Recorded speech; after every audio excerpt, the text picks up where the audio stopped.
दोस्तों नमस्कार। Learning by AP YouTube channel में आपका स्वागत है। आज है 8 मई 2020 और आज के हम देखते हैं इम्पॉर्टेंट करंट अफेयर्स।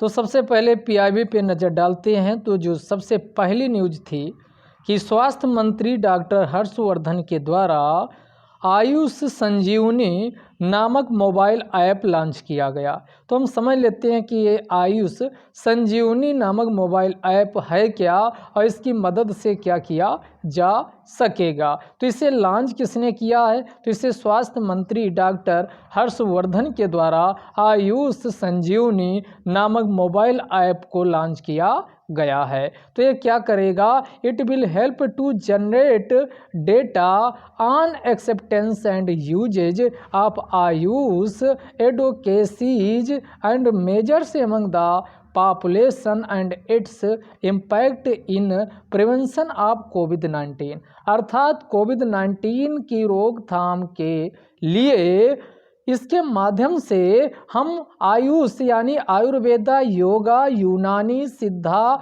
होम्योपैथी जैसी पारंपरिक दवाओं का इस्तेमाल करते हुए, आयुष का यूज करते हुए कोविड-19 के प्रभाव को कम कर सकते हैं, बचाव कर सकते हैं। और लोग इसमें कितने आपका आयुष के माध्यम से रिकवर हुए, ठीक हुए, वो सब जानकारी इसी आयुष संजीवनी नामक मोबाइल ऐप पर यानी उपस्थित या दर्ज की जाएंगी।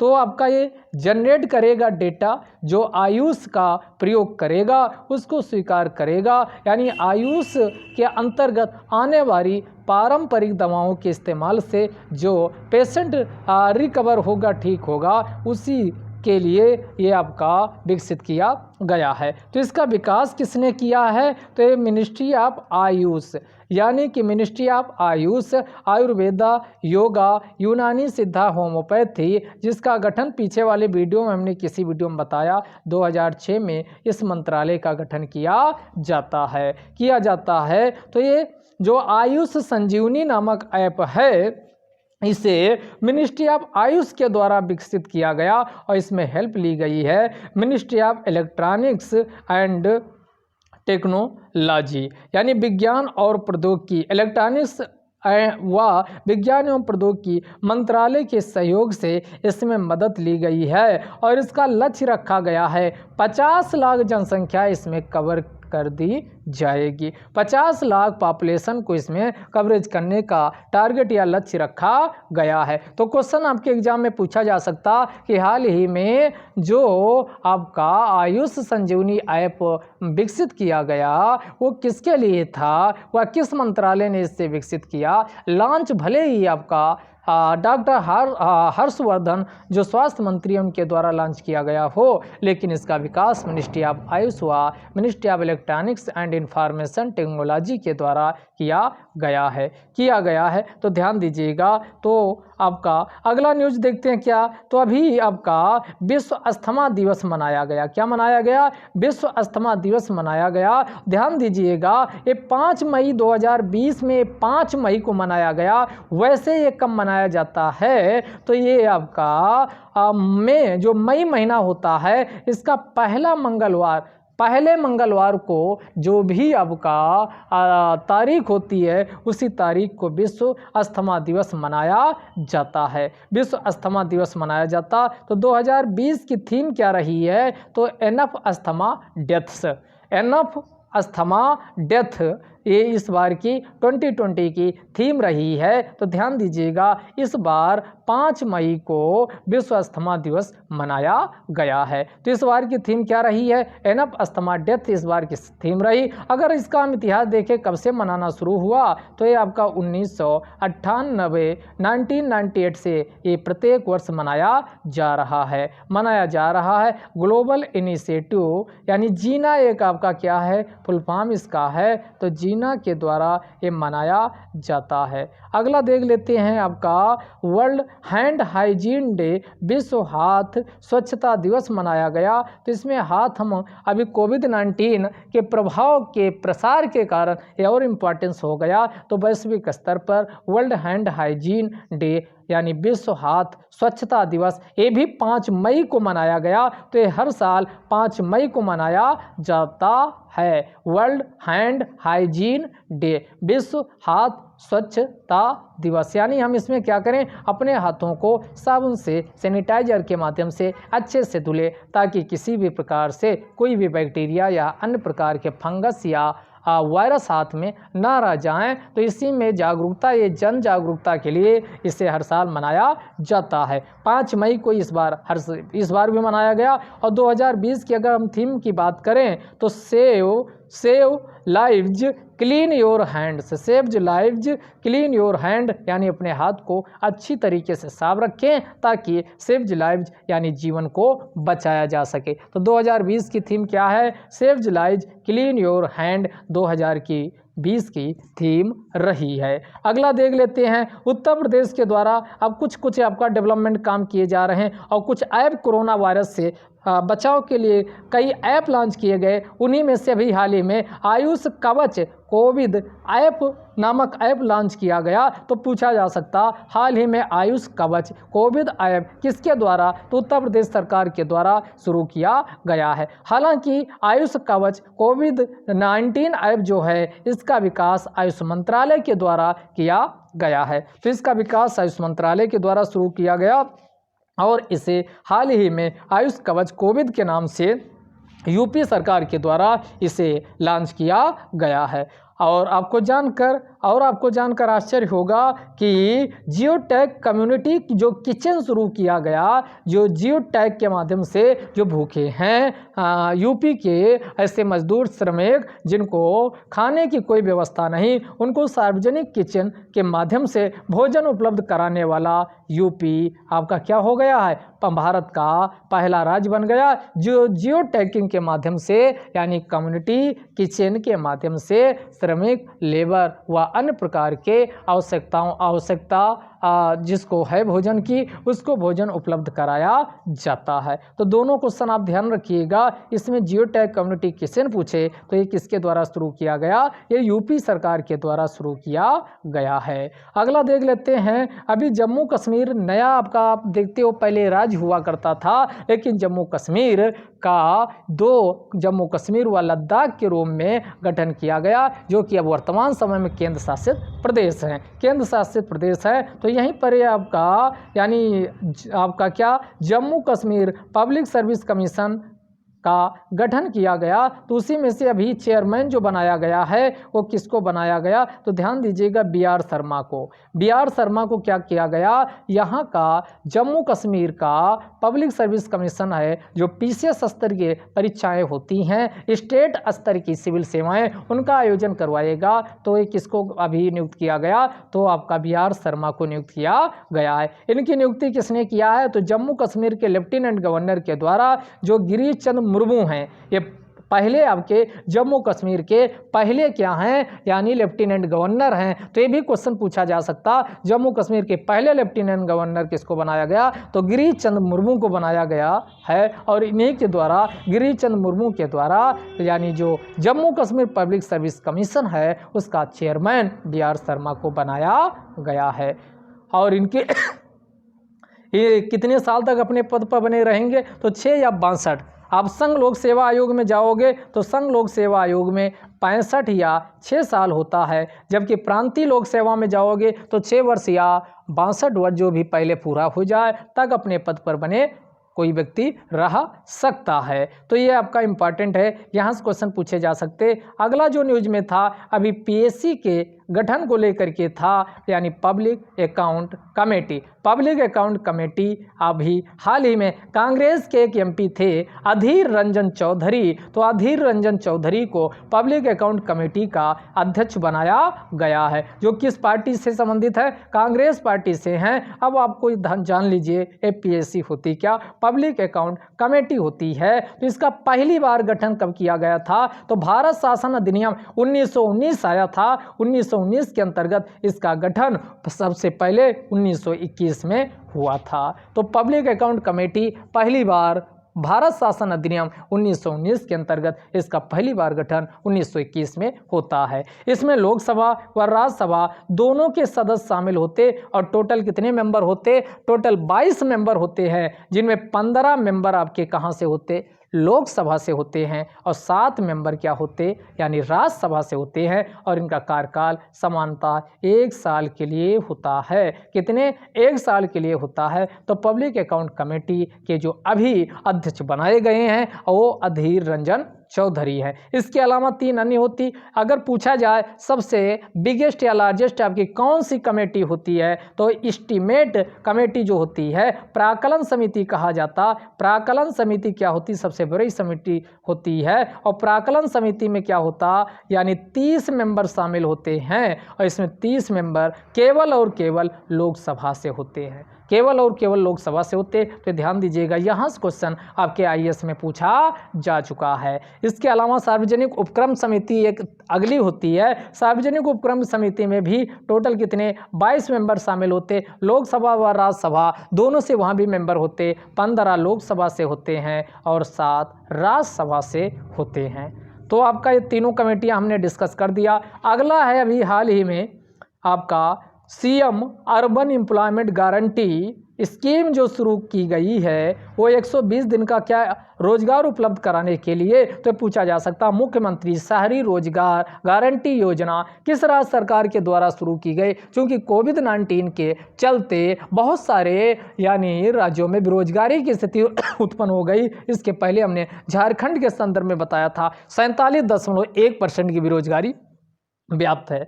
इसी प्रकार भारत की औसत बेरोजगारी आप देखोगे तो कितनी है? 23.5% है, जबकि राज्य स्तर पर बेरोजगारी चरम पर विद्यमान है, व्याप्त है। तो इसी बेरोजगारी को दूर करने के लिए और नीडी पर्सन को, जिसको ज़रूरतमंद लोगों को रोजगार उपलब्ध हो, इसके लिए अभी हिमाचल प्रदेश सरकार के द्वारा मुख्यमंत्री अर्बन एम्प्लॉयमेंट गारंटी स्कीम का शुभारंभ किया गया है। मुख्यमंत्री शहरी रोजगार गारंटी योजना का शुभारंभ किया गया, जिसमें 120 दिन का रोजगार उपलब्ध कराया जाएगा। और आपको एक और हिमाचल प्रदेश की बात आई है, तो हिमाचल प्रदेश में और आपका क्या इंपॉर्टेंट है, तो ध्यान दीजिएगा। हिमाचल प्रदेश के संदर्भ में आपको पता होना चाहिए अभी निगाह का मतलब नहीं कहते निगाह रखना, तो निगाह का मतलब ध्यान रखना। तो निगाह कार्यक्रम भी इसमें प्लानिंग हो रही कि ये हिमाचल प्रदेश में शुरू किया जाए, क्योंकि बाहर से जो लोग अलग दूसरे राज्यों या विदेश से आ रहे हैं हिमाचल प्रदेश में, वो कोविड-19 का प्रकोप यानी पॉजिटिव केस ना पाया जाए। तो इसी पर ध्यान निगरानी रखने के लिए निगाह नामक कार्यक्रम भी लॉन्च करने की प्लानिंग हिमाचल प्रदेश सरकार के द्वारा सोची जा रही है। तो निगाह कार्यक्रम पूछा जा सकता है कि निगाह कार्यक्रम किसके माध्यम से शुरू किया गया। अब कुछ स्टैटिक जीके भी जान लेते हैं। तो यहाँ ध्यान दीजिएगा, ध्यान से समझिएगा, ग्रेट हिमालयन नेशनल पार्क की ग्रेट हिमालयन नेशनल पार्क कहाँ स्थित है? ये हिमाचल प्रदेश में। बहुत बार ये पूछा जा चुका ग्रेट हिमालयन नेशनल पार्क कहाँ है, तो हिमाचल प्रदेश में। इसके अलावा पिन वैली, पिन घाटी आपका कहाँ है? पिन वैली भी कई बार पूछा गया, तो पिन वैली भी हिमाचल प्रदेश में। हिमाचल प्रदेश के आपके कुछ दर्रा आपको बताए थे, बारालाचा, शिव किला, ये आपका हिमाचल प्रदेश में प्रमुख दर्रे हैं। 3 दर्रे हैं, बारालाचा, शिव किला और रोहतांग, ये आपका पीछे डिस्कस हो चुका है। तो ध्यान दीजिएगा। अगला हम देख लेते हैं। अगला इंडियन ओरिजिन प्रोसिक्यूटर जो थे, इंडियन ओरिजिन भारतीय मूल के प्रोसिक्यूटर जो थे, क्या नाम है इनका? सरिता कामाती रेड्डी को न्यूयॉर्क कोर्ट में जज के रूप में नियुक्त किया गया है। अमेरिका यानी न्यूयॉर्क का मतलब अमेरिका की बात हो रही, तो पूछा जा सकता हाल ही में भारतीय मूल के प्रोसिक्यूटर सरिता कामाती रेड्डी को कहाँ का जज बनाया गया, तो ये न्यूयॉर्क कोर्ट का जज बनाया गया है। अगला देख लेते हैं। अभी मिनिस्ट्री ऑफ कल्चर के द्वारा, संस्कृति मंत्रालय के द्वारा एक शॉर्ट फिल्म यानी जारी की गई, उसका नाम क्या है पूछा जा सकता, तो ये रे ऑफ जीनियस नामक शॉर्ट फिल्म ये जारी की गई है। और किसके द्वारा? संस्कृति मंत्रालय के द्वारा ये जारी की गई है। संस्कृति मंत्रालय के द्वारा ये जारी की गई है। अगला देख लेते हैं रविंद्रनाथ टैगोर को लेकर के काफ़ी न्यूज थी आपका, तो ये नेशनल क्यों न्यूज में था? क्योंकि national gallery of modern art के द्वारा एक आपका वर्चुअल टूर विकसित किया गया, जिसका टाइटल क्या रखा गया है? उसका टाइटल रखा गया गुरुदेव journey of the Maestro through his visual vocabulary. तो ये आपका क्या रखा गया, थीम रखी गई है, टाइटल रखा गया है गुरुदेव journey of the maestro through his visual vocabulary. ये थीम रखी गई और आपका जानकर आश्चर्य होगा कि अभी 100 गुरुदेव जयंती जो है वो आपकी 159 यानी 159 मनाई गई और ये हर साल 7 मई को मनाई जाती है। 7 मई को मनाई जाती है, 7 मई 2020 को इस बार मनाई गई। अब इसके हम कुछ इनके एक वर्ग जान लेते हैं क्या किया। तो ये शुरू में विश्व भारती के संस्थापक रहे हैं। विश्व भारती आपका दार्शनिक भी थे, समाज सुधारक भी थे, आपका पेंटर भी थे। पेंटर इनके भाई अवनींद्र नाथ टैगोर आप काफ़ी आपका महान कलाकार आप सुनते हो, आर्टिस्ट भी थे, पेंटर भी थे, चित्रकार भी थे। तो कई यानी गुणों से संपन्न थे और काफ़ी आपका ये इनका योगदान भी रहा है। तो सबसे पहले विश्व भारती की ये फाउंडर भी हैं, विश्व भारती की स्थापना करते हैं और जब ये 8 वर्ष में के होते हैं तभी से कविताओं को रचना शुरू कर देते हैं और इनकी पहली कविता का संकलन 16 वर्ष की आयु में भूमि सिंह के नाम से फर्स्ट कलेक्शन ऑफ पोयम प्रकाशित किया जाता है। तो भूमि सिंह के नाम से जब इनकी आयु 16 वर्ष की होती है तब इनका पहला कविताओं का संकलन भूमि सिंह के नाम से प्रकाशित होता है। और वर्ल्ड पार्लियामेंट फॉर रिलीजन से आगे चलकर जब आपका वर्ल्ड पार्लियामेंट फॉर रिलीजन्स का आयोजन होता है तो ये 2 बार वहाँ अपनी बात को रखते हैं, संबोधित करते हैं। एक 1929 और दूसरा 1937, एक 1929 और दूसरा 1937 में वर्ल्ड पार्लियामेंट फॉर रिलीजन को संबोधित करते हैं। और आपको ये सबसे ज़्यादा आपका इंटरेस्टिंग जो क्वेश्चन पूछा जाता है, ये पहले भारतीय व्यक्ति हैं जिसको साहित्य में नोबेल पुरस्कार दिया जाता है। और इन्हें नोबेल पुरस्कार कब दिया गया, 1913। ध्यान रखिएगा 1913 में साहित्य के लिए नोबेल पुरस्कार दिया गया। और जिस रचना के लिए दिया गया वो किसके, गीतांजलि। किसके लिए दिया गया, गीतांजलि नामक रचना के लिए इनको साहित्य का नोबेल पुरस्कार दिया जाता है। अगला ये अमर सोनार बांग्लादेश का जो अब राष्ट्रगान है और भारत का राष्ट्रगान, ये दोनों की रचना कौन है, जनगणमन अधिनायक जय है ये, तथा बांग्लादेश का जो राष्ट्रगान है अमर सोनार, इसकी रचना किसके द्वारा की जाती है, तो ये रविंद्रनाथ टैगोर के द्वारा की जाती है। तो कुछ इनका आपका काम कार्य तथा रहा है जिसके बारे में डिस्कस कर लिए। अगला देख लेते हैं। अभी सुप्रीम कोर्ट का एक डिसीजन आया कि जितने भी कोऑपरेटिव या सहकारी बैंक हैं वो सभी सरफेसी अधिनियम 2002 के अधीन आते हैं, 2002 के अधीन आते हैं। तो ये फैसला सुप्रीम कोर्ट की 5 सदस्यीय बेंच, संवैधानिक बेंच का गठन किया गया था और जिसके अध्यक्ष अरुण मिश्रा को बनाया गया था। तो अरुण मिश्रा अध्यक्षता वाली 5 सदस्यीय बेंच के द्वारा यह डिसीजन दिया गया है। तो यहाँ कोऑपरेटिव जो बैंक्स हैं इनको यानी ऐसी बैंक जो फाइनेंशियल एक्टिविटीज में संलग्न हैं उन्हीं को कोऑपरेटिव बैंक कहा जाता है, यानी बैंक के अंतर्गत आती हैं। तो कहा गया कि कोऑपरेटिव बैंक भी, जो कोऑपरेटिव संस्थाएं होती वो भी आपका बैंक्स की परिभाषा में आती हैं, फाइनेंशियल इंस्टीट्यूशंस हैं, इसलिए बैंक हैं। और इनका जो रेगुलेशन किया जाता है वो बैंकिंग रेगुलेशन अधिनियम 1949 के अंतर्गत होता है, 1949 के अंतर्गत आता। तो जो बैंकिंग शब्द है, कहा गया ये बैंकिंग शब्द की जो आपका ध्यान से समझिएगा, इसके संदर्भ में कहा गया कि जो एंट्री 45 ऑफ लिस्ट फर्स्ट है, जो बैंकिंग रेगुलेशन अधिनियम 1949 है, 1949 है, उसकी एक आपका लिस्ट फर्स्ट है और लिस्ट फर्स्ट का entry number 45, entry number list first की एंट्री नंबर 45 में बैंकिंग शब्द का प्रयोग किया गया। और उसको आगे चलकर 1970 में एक मामला ये पहुंचा, रुस्तम कावस जी कूपर, ये सुप्रीम कोर्ट, ये केस के नाम से ये सुप्रीम कोर्ट पहुंच गए। तो रुस्तम कावस जी कूपर 1970 में आपका इसमें सुप्रीम कोर्ट के द्वारा आपका डिसीजन दिया जाता है कि सरफेसी अधिनियम 2002, सरफेसी अधिनियम 2002 की सेक्शन जो है 21C, तो ये सरफेसी अधिनियम 2002 के सेक्शन 21C के अंतर्गत दी गई बैंक की परिभाषा में शामिल है। इसमें आपका कोऑपरेटिव यानी बैंक भी आते हैं। अब यहाँ समझ लेते हैं, हमारे एग्जाम के लिए इम्पॉर्टेंट है सरफेसी अधिनियम 2002।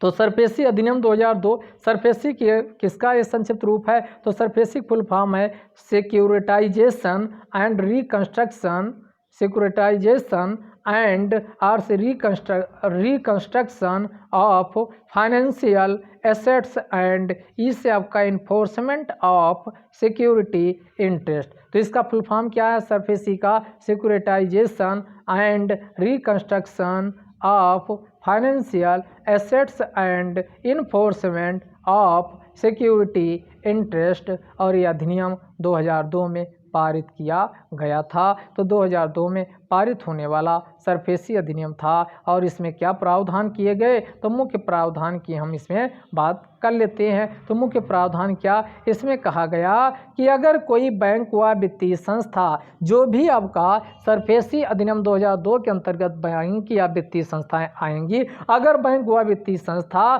कर्ज चुकाने में असमर्थ होती है तो उसकी रेसिडेंशियल यानी आवासीय, जिसमें उसका रहते हैं, आवासीय के साथ साथ कमर्शियल, आवासीय के साथ साथ कमर्शियल, इन दोनों प्रॉपर्टी को नीलाम किया जा सकता है। तो इसमें रेसिडेंशियल व कमर्शियल प्रॉपर्टी दोनों को नीलामी का अधिकार देता है। तो ये अगर सरफेसी अधिनियम के अंतर्गत अगर कोई बैंक या वित्तीय संस्था कर्ज ली है और चुकाने में असमर्थ होती है तो ऐसी स्थिति में जो उस बैंक या वित्तीय संस्था की आवासीय व कमर्शियल प्रॉपर्टी है उसको नीलाम किया जा सकता है। दूसरा इसमें क्या कहा गया कि अगर एनपीए ज़्यादा हो जाता है तो एनपीए को कम करने के लिए रिकंस्ट्रक्शन पुनर्निर्माण रिकंस्ट्रक्शन के लिए भी कदम उठाए जा सकते हैं।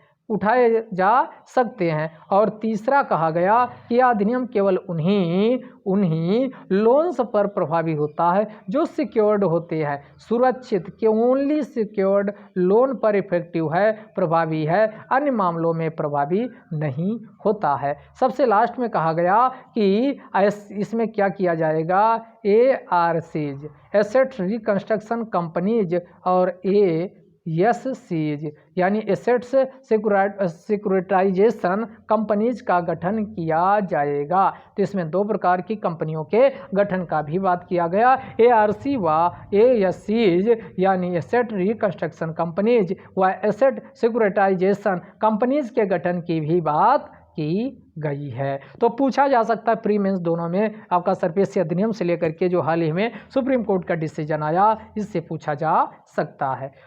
अगला जो न्यूज में आपका चर्चा में था, आपका क्या न्यूज में था? ईरान की करेंसी में बदलाव किए जाने का प्रस्ताव चल रहा। अभी ईरान की करेंसी क्या है? रियाल है, और रियाल को बदल करके क्या करने की प्लानिंग हो रही? तोमान करने का यानी प्लानिंग हो रही है। तो ये आपका हुआ क्या था? 1979 में 1979 में ईरान की क्रांति होती है, और क्रांति के बाद फिर ईरान के द्वारा अपनी मुद्रा रियाल का काफ़ी हद तक यानी अवमूल्यन किया जाता है, अपना मूल्य घटाकर आंका जाता है। तो वर्तमान समय में फिर से अपनी मुद्रा को मजबूत करने के लिए ईरान विचार कर रहा है कि रियाल को चेंज करके वह तोमान में बदल ले। तो तोमान क्या होगा? 10,000 रियाल इज इक्वल टू क्या होगा? 10,000 रियाल इज इक्वल टू 1 तोमान के बराबर होगा। तो ये ध्यान दीजिएगा। तो पूछ लेगा हाल ही में किस देश के द्वारा ऐसा प्रयत्न करने की बात की गई है। अगला देख लेते हैं, ministry of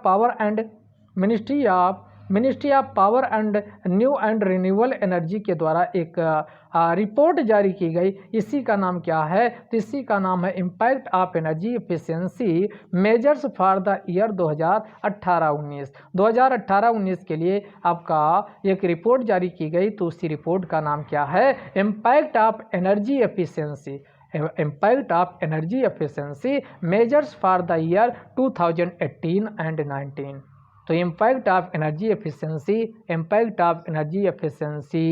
measures for the year 2018-19। और ये रिपोर्ट किसने जारी किया है? तो ये रिपोर्ट जारी किया एक एक्सपर्ट एजेंसी है। उसी एक्सपर्ट एजेंसी को PwC लिमिटेड के नाम से जाना जाता है। तो इसको जारी किया PwC लिमिटेड के द्वारा, और सहायता ली गई है ब्यूरो एनर्जी एफिशिएंसी के द्वारा। ब्यूरो ऑफ एनर्जी एफिशिएंसी के साथ मिलकर इस रिपोर्ट को तैयार किया गया है। इस रिपोर्ट को तैयार किया गया। तो रिपोर्ट के मुख्य बिंदु की बात कर लेते हैं। तो रिपोर्ट में क्या बोला गया वो हम देख लेते हैं। इसमें कहा गया एनर्जी इंटेंसिटी जो पहले की तुलना में क्या हुई है, 2005 की तुलना में 2017-18 में 20% की गिरावट देखी गई, जो एक सकारात्मकता की ओर ले जाती है। तो पहले जितनी एनर्जी इंटेंसिटी यानी एनर्जी की ज़रूरत होती थी उसमें आपका गिरावट देखी गई है। और कितनी गिरावट देखी गई है, तो 2005 की तुलना में 2017-18 में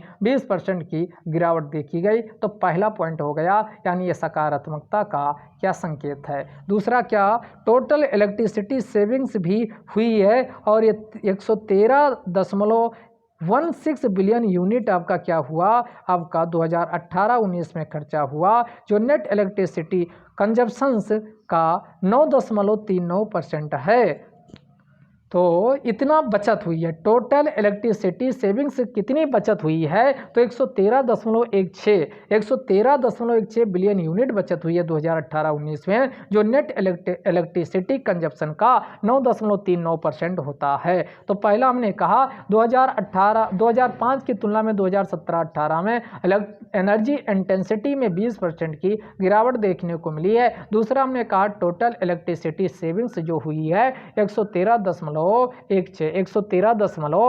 बिलियन यूनिट रही है 2018-19 में, जो नेट इलेक्ट्रिसिटी कंजम्पशन जो भारत का पूरे साल में होता है उसका 9.39% बैठता है। इसके अलावा CO2 उत्सर्जन देखोगे तो CO2 उत्सर्जन, कार्बन डाइऑक्साइड के एमिशन उत्सर्जन में भी गिरावट देखी गई और यह 151.74 मिलियन टन की गिरावट देखने को मिली है।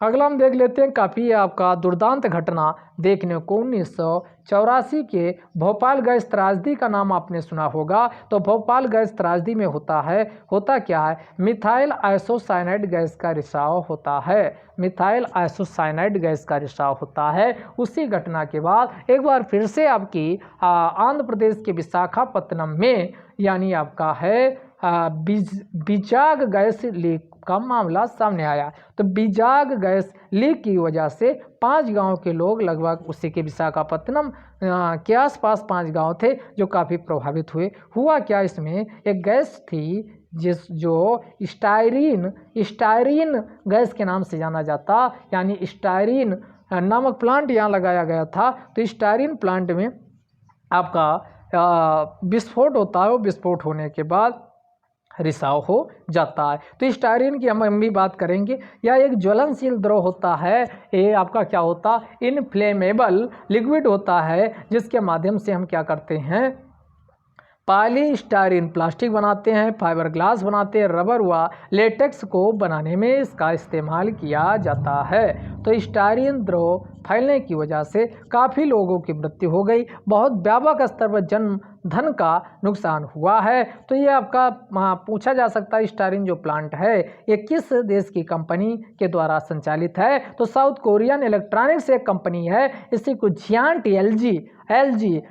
एलजी कंपनी के नाम से जाना जाता। तो ये साउथ कोरिया की कंपनी थी, उसी में अभी आपका रिसाव हुआ है। तो आपका स्टायरीन है क्या, एक ज्वलनशील द्रव होता जिसका इस्तेमाल पॉलीस्टायरीन प्लास्टिक, फाइबर ग्लास, जिसका इस्तेमाल किसमें करते, तो polystyrene plastic, fibre glass, rubber व लेटेक्स के बनाने में प्रयुक्त किया जाता है। यह अन्य किन स्रोतों से गैस आपकी ये द्रव निकलता है, पॉलीस्टायरीन। तो आपका पॉलीस्टायरीन कहाँ से निकलता, व्हीकल जो आपका वाहन होते हैं उसका जो एग्जॉस्ट लगा होता है धुआं निकलने वाला, वहाँ से आपका इसका द्रव का रिसाव होता। सिगरेट पीने वाले में भी ये आपका होता, और कुछ आपके फ्रूट्स व वेजिटेबल्स हैं, कुछ फल व सब्जियां हैं जिनमें भी आपका पॉलीस्टायरीन का रिसाव या का उत्सर्जन हो सकता है। अगला जो एक रिपोर्ट फिर जारी की गई, यूनिसेफ की रिपोर्ट है, तो ये पूछा जा सकता है। तो यूनिसेफ की रिपोर्ट जारी की गई, लास्ट एट होम रिपोर्ट। तो सीधे क्वेश्चन यही बनता है कि लास्ट एट होम रिपोर्ट किसके द्वारा प्रकाशित की जाती है। तो लास्ट एट होम रिपोर्ट किसके द्वारा प्रकाशित की जाती है, प्रकाशित की गई तो यूनिसेफ के द्वारा प्रकाशित की गई। इस रिपोर्ट में क्या बताया गया, इस रिपोर्ट में बताया गया कि लगभग 33 मिलियन लोगों का इंटरनली आंतरिक रूप से विस्थापन डिस्प्लेस हुआ है। तो कितने 2019 में लगभग 33 मिलियन लोगों का आंतरिक रूप से विस्थापन हुआ है। आंतरिक रूप का विस्थापन का मतलब हुआ वह देश की सीमा के अंदर एक राज्य से दूसरे राज्य में वह आपका हिंसा या प्राकृतिक आपदा या अन्य किसी प्रकार के यानी प्रकोप की वजह से अपना मूल स्थान छोड़ने के लिए विवश हुए, उसी को आंतरिक रूप से विस्थापन कहा जाता है। तो 2019 में कुल कितना आपका आंतरिक लोगों का आंतरिक विस्थापन हुआ, 33 मिलियन लोगों का आपका आंतरिक विस्थापन हुआ है। इन 33 मिलियन लोगों में 12 मिलियन बच्चे शामिल हैं। 33 में से 12 मिलियन बच्चों का विस्थापन हुआ। इन 12 मिलियन बच्चों में से 3 मिलियन बच्चे का जो विस्थापन बच्चों का हुआ वो हिंसा तथा संघर्ष स्ट्रगल व संघर्ष हिंसा वायलेंस की वजह से हुआ है। और ऐसा कितना आपका हुआ, तो हर चौथा व्यक्ति विस्थापित हुआ है वो संघर्ष हुआ हिंसा के कारण विस्थापित हुआ है। इनमें से 3 मिलियन में जाओगे संघर्ष व हिंसा में तो आपका 2 मिलियन बच्चों का विस्थापन प्राकृतिक आपदा जैसे भूकंप, सुनामी, चक्रवात, बाढ़ जैसी, आगजनी जैसी प्राकृतिक आपदाओं के घटित होने के कारण हुआ है। तो ध्यान से समझिएगा। अगला देख लेते हैं भारत की स्थिति क्या रही है। तो 2019 में जो भारत में आपका आंतरिक रूप से विस्थापन हुआ है वो 5 मिलियन से अधिक लोगों का प्राकृतिक रूप से क्या हुआ, विस्थापन हुआ है। इनमें प्राकृतिक आपदा व संघर्ष एवं हिंसा तीनों को मिला दिया जाए तो भारत में कितने 5 मिलियन लोगों का आंतरिक रूप से विस्थापन हुआ है। आंतरिक रूप से विस्थापन हुआ है तो भारत में कितना आंतरिक रूप से विस्थापन हुआ है, तो प्राकृतिक आपदा, संघर्ष व हिंसा के कारण भारत में 2019 में 5 मिलियन से अधिक लोगों का आंतरिक रूप से विस्थापन हुआ, जबकि टोटल 2019 में पूरे विश्व में 33 मिलियन लोगों का आंतरिक रूप से विस्थापन हुआ है। आंतरिक रूप से विस्थापन हुआ। इनमें से 12 मिलियन बच्चों का आंतरिक रूप से विस्थापन हुआ। इनमें से 12 मिलियन में 3 मिलियन बच्चे संघर्ष व हिंसा के कारण विस्थापित हुए व 2 मिलियन बच्चे प्राकृतिक आपदाओं के कारण विस्थापित हुए हैं। प्राकृतिक आपदाओं के कारण विस्थापित हुए। तो सर्वाधिक जो विस्थापन 2019 में हुआ है वो भारत में हुआ है। आंतरिक रूप से सर्वाधिक जो विस्थापन हुआ है वो भारत में हुआ है। दूसरे नंबर पे फिलीपींस, तीसरे नंबर पे बांग्लादेश हुआ, चौथे नंबर पे चीन है। भारत में हिंसा व संघर्ष के कारण 19,000 लोगों का विस्थापन हुआ है। हिंसा एवं तीनों को मिला देते हैं तो 5 मिलियन से प्राकृतिक आपदा, हिंसा तथा संघर्ष तीनों को जब मिला देते हैं तो 5 मिलियन से अधिक लोगों का विस्थापन होता है। लेकिन जब हम बात करते हैं कि हिंसा व संघर्ष के कारण कितने लोगों का भारत में विस्थापन हुआ, तो 19,000 लोगों का भारत में 2019 में विस्थापन हुआ। सर्वाधिक विस्थापन आंतरिक रूप से विस्थापन कहाँ हुआ, तो भारत में सर्वाधिक आंतरिक रूप से विस्थापन हुआ है। दूसरे नंबर पर फिलीपींस है, तीसरे नंबर पर बांग्लादेश है, चौथे नंबर पर चाइना है। तो नंबर 1 पे भारत है, नंबर 2 पे आपका कौन है, फिलीपींस है, नंबर 3 पे बांग्लादेश और नंबर 4 पे भारत है। अगर महाद्वीप की बात करें तो आपका सबसे ज़्यादा मध्य पूर्व एशिया जो है, मध्य पूर्व एशिया जहाँ इजराइल आपका ईरान इराक सब है, तो मध्य पूर्व एशिया में आंतरिक रूप से विस्थापन हुआ है। उसके बाद आपका पूर्वी एवं उत्तरी अफ्रीका वाला व सब सहारन वाला क्षेत्र में विस्थापन हुआ है। तो ये आपका विस्थापन का एक ट्रेंड रहा। यहाँ से क्वेश्चन आपके प्री व मेंस में भी इसके ट्रेंड से क्वेश्चन पूछा जा सकता है। अगला अभी सबसे लास्ट आपका आज का करंट अफेयर्स है। फोर्ब्स इंडिया मिलेनियर्स की रिपोर्ट 2020 की जारी की गई और इसमें कहा गया कि भारत के अरबपतियों की लिस्ट जारी की गई। तो नंबर 1 मुकेश अंबानी का बना हुआ, जिनकी संपत्ति कितनी है 36.8 बिलियन US डॉलर के साथ पहले स्थान पे हैं। दूसरे स्थान पे स्टॉक मार्केट के स्टॉक मार्केट के राधा किशन दमानी को यानी दूसरे स्थान पे ये आपके स्थापित हुए हैं और इनकी 13.2 बिलियन यूएस डॉलर की प्रॉपर्टी है। तीसरे नंबर पे एचसीएल के जो सह संस्थापक हैं यानी शिव नादर साहब, शिव नादर को तीसरे नंबर पे रखा गया। 11.9 बिलियन यूएस डॉलर इनकी प्रॉपर्टी है तीसरे स्थान पे। और चौथे नंबर पे investment bankers Uday Kotak, investment banker Uday Kotak को चौथा पोजीशन पे रखा गया और इनकी प्रॉपर्टी कितनी है 10.4 बिलियन यूएस डॉलर है। तो ये आपकी टॉप 4 रैंक हुई। नंबर 1 पे मुकेश अंबानी है, नंबर 2 पे आपका राधा किशन दमानी है, नंबर 3 पे शिव नादर है, नंबर 4 पे उदय कोटक को रखा गया है। ट्रेंड ये रहा है कि 2019 की तुलना में 2020 में अरबपतियों की संख्या में गिरावट आई। 2019 में अरबपति कितने थे तो अरबपति आपका कितने थे 106 थे, लेकिन 2019 में 4 अंकों की गिरावट आई। 106 से 4 घटा दो तो कितने हैं 102 बचे हैं। तो पूरे भारत में अरबपति 2020 में 102 और 2019 में कितने थे यानी संख्या 106 थी। तो इसी के साथ आपका आज का ये डिस्कशन समाप्त होता है। Thank you.